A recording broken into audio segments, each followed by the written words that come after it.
Je vous le disais en titre, c'est l'un des plus beaux sites naturels que compte la France.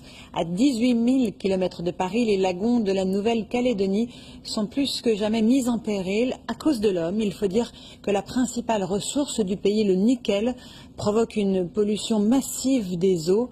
Un paradis menacé, c'est l'enquête de ce 20h. Elle est signée Tristan Walex, David Salmon et Frédéric Cotenceau.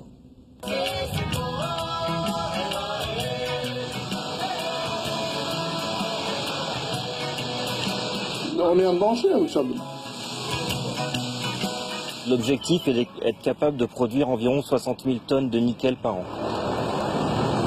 Ouais, on a un beau point de vue, non? Dans la culture kanak, il est synonyme de sérieux avertissement. Ce totem a été érigé sur une des rares collines du coin, encore épargnée par les bulldozers. Là, c'est pour dire à l'industriel que nous, on est là. Avant, les gens, on allait pêcher. Aujourd'hui, on ne peut plus y aller parce que, avec tous les résidus qui sont descendus de l'extraction minière et tout, la baie de la Pluie est bouchée aujourd'hui. Nous sommes dans l'un des sites les plus précieux au monde. La deuxième plus grande barrière de corail après l'Australie, où cohabitent jusqu'à présent 2700 espèces sous-marines. Ce lagon vient tout juste d'être inscrit au patrimoine mondial de l'UNESCO et pourtant sous nos pieds. Les tuyaux, là, celle de couleur blanche, là-bas. Un tuyau qui rejettera bientôt des déchets industriels. Voilà, tout à fait, sous le bateau, là. 1500 mètres cubes d'effluents traités par heure, l'équivalent d'un camion-citerne chaque minute. Des métaux lourds, du chrome, du cobalt. On ne peut pas imaginer que dans un environnement comme ça, cet effluent n'ait pas d'impact dans la chaîne des organismes vivants de la mer. 3 milliards d'euros investis.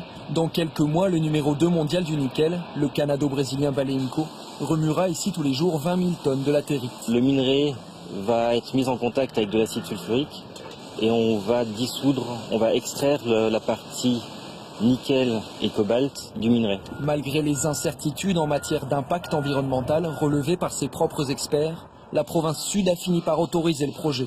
Aujourd'hui, pas d'interview, seul l'industriel assume. À partir d'ici, en fait, on s'enfonce dans la mer et jusqu'ici, on a à peu près une vingtaine de kilomètres. Donc les déchets se déversent en mer. Tous les déchets à queue se déversent en mer. Une technique unique au monde dont les effets à long terme sont ignorés. À notre connaissance, elle n'est pas du tout dangereuse. Mais on n'a aucun retour d'expérience sur les 40-50 ans à venir. Donc on n'est pas sûr du tout, peut-être que ça va poser un problème, que ça va créer des pollutions. À ma connaissance, ça ne posera aucun problème. Non, on n'est pas certain, on n'a pas d'expérience là-dessus. Non, on n'a pas d'expérience là-dessus. Dans le village le plus proche, à Goro, 6 ans de mobilisation ont laissé place à la résignation.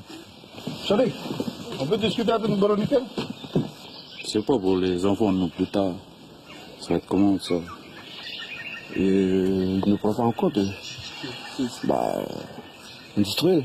Les tribus ont fini par signer un pacte environnemental avec Valeinco. Nous, on s'est bagarré pendant 6 ans. On a signé un pacte parce qu'on était aux femmes maintenant. Il fallait qu'on trouve une solution viable pour tout le monde. 6 mois après ce pacte, alors que l'usine teste ses installations, les habitants ramassent 3000 poissons brûlés. En cause, plusieurs milliers de litres d'acide sulfurique pur rejetés accidentellement dans la rivière. Un incident sans conséquences durables, d'après l'enquête interne de Valeinco.